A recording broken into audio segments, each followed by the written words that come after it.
Hi guys, ready na ba itong mga children? Ano guys, katong pakanon. Pakanon na ito siya guys. Oh, okay. Atong mga children niya ito pakanon, no?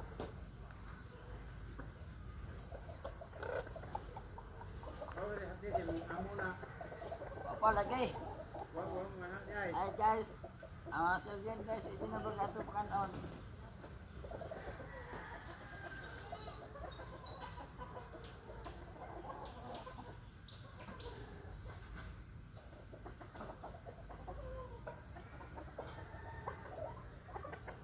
Lagi pang gusto itong mga children guys. Ito silang bakanon guys kay pasmo ni guys. Mawani lang ka bright guys. Ang kaop na ko mga children guys. O dira, ano mo mga children. O. Pwede mo pasmo kay karong mas pila na mo unya. Mas pila na yung mga children guys.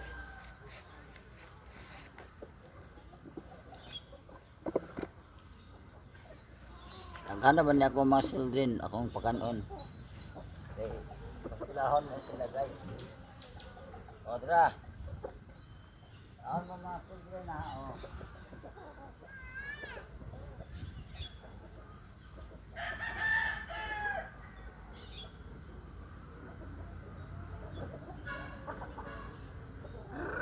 Mga children. Ngaon na mo.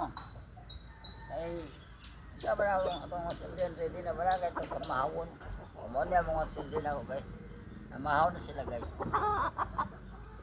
O, manatag kaon. Sige. Manginom na po tayong tubig.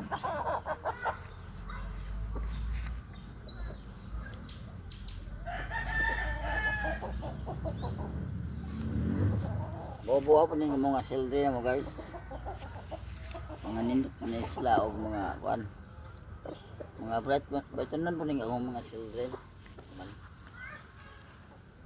Oh, sige pagkaon na mga children. Ako mga children guys, ng pakanon. Oh, parang ato nang paskilahon ng sunod. Bilang nga buwan. Sunod to egg. Sibilan na sila guys. Sa kuan. Paskilahon na sa kuan. Diker. Kanya kong children guys. Karong sunod to egg. Ito sa diker. Preschool pa ni. Kanya. Kaming usa. Akong kuan. Children usa guys. College na ni guys. High school pa ni. Wapa ni ka human of college. Kuni ako ni siyang anon, ospilahon sunod. Hapit na ospila ni. Wala pa nang budget ani na para ba ospila. Kuan pa. Ang magbudget ani hapit na muli nasa gawas. Mga para ospilahon siya sa kuan sa school. Wapa ni kapasar. Ospila na kuno siya. O sige. Tawag kaon ha, sa ospila. Salamat sa paglantaw guys. Nadi ako diri naglawag ko sa mga children. Okay na, namahaw na akong mga children guys. O, ako na ipamahaw, dili na mapas mo. Salamat sa paglantaw diri guys, akong mga children.